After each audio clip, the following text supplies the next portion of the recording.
Hi guys, what's up? Nakaka-encounter po ba kayo ng problema or error message sa STC Bank kapag kayo magpapadala ng pera sa Pilipinas? Actually, ang dami pong nagme-message, yung iba nagko-comment po na nagkakaroon sila ng problema. Minsan, not allowed daw yung mag-transfer international gamit ang STC Bank. So actually, di ko po na-experience yan. So itatry po natin magpadala gamit ang STC Bank.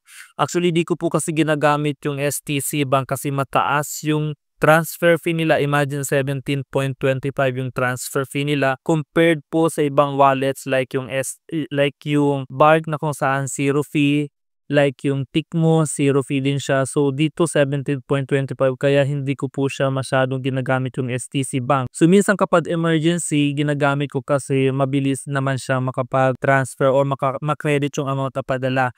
So try po natin magpadala gamit po itong STC Bank. So sayang ng charges. So ganito lamang po dito sa window na to ng STC, click lang po natin tong transfer. So dito po sa menu na to, i-click lang po natin yung international transfer. So madami po dyan mga payment transfer option. So syempre gagawin natin is i-click natin yung international transfer. So don't be confused po, ang gamit po ng STC as transfer facility is Western Union.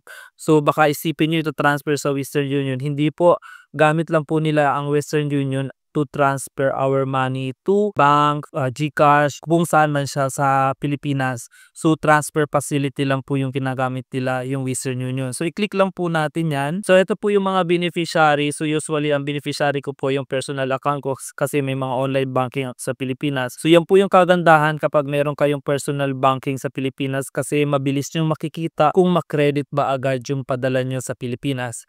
So itatry ko lang pong magpadala sa aking BDO. So ito po yung aking BDO, direct to bank. So try po natin. Ayan, i-click lang po natin yung BDO. So let's say magpapadala po ako ng 100 million. Charot lang guys ha. Let's say 150.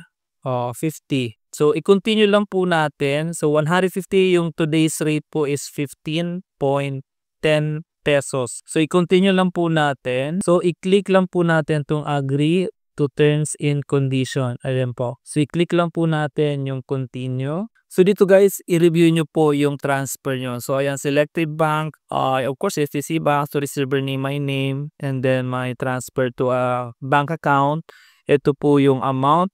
Let's say may 15. So ito po ang sinasabi ko sa inyo na napakataas ng transfer fee sa STC 17.25. So kaya minsan ko lang itong gamitin STC ba. So gonna try po para at least malaman natin kung talaga po bang may problema sa STC. So dito i-confirm lang po natin, just confirm. So dito may declaration siya. So ayan, basahin nyo na lang po. Then i-click po natin tong I agree. So i-verify po natin, makaka-receive po tayo ng SMS po. So 9123913. So hintayin lang po natin hanggang sa ma-receive natin yung notification kung successful po ba. So successful po yung transfer guys ha. So hindi po nagkaroon ng problema. So hindi ko po alam sa iba bakit po not allowed yung international transfer. So it's either po na meron po kayong problema sa profile information nyo, kailangan nyo pong kumpletuhin yung profile nyo, and then yung iba naman po, itawag nyo na lang po yan sa customer service bakit nakaka-encounter kayo ng problema sa pagpapadala gamit ang STC Bank. So check po natin dito sa aking BDO. So 1210 po ha. Check po natin kung real time po ang STC. Normally real time po siya. So para ma-verify, i-check ko po siya doon sa personal account ko sa my BDO. So yun po yung kagandahan kapag may access po kayo sa BDO. So tingnan po natin guys, magla-login lang po ako. So ay guys, makikita nyo po dumating agad yung pinadala ko galing STC Bank. So ayan guys, 12:11 in the morning or in the afternoon o in noon time po pala. Ibig sabihin real time transfer po kapag gamit nyo ang STC kahit weekend pa siya. Ganun po kabilis ang STC at wala naman po problema sa akin, and so far po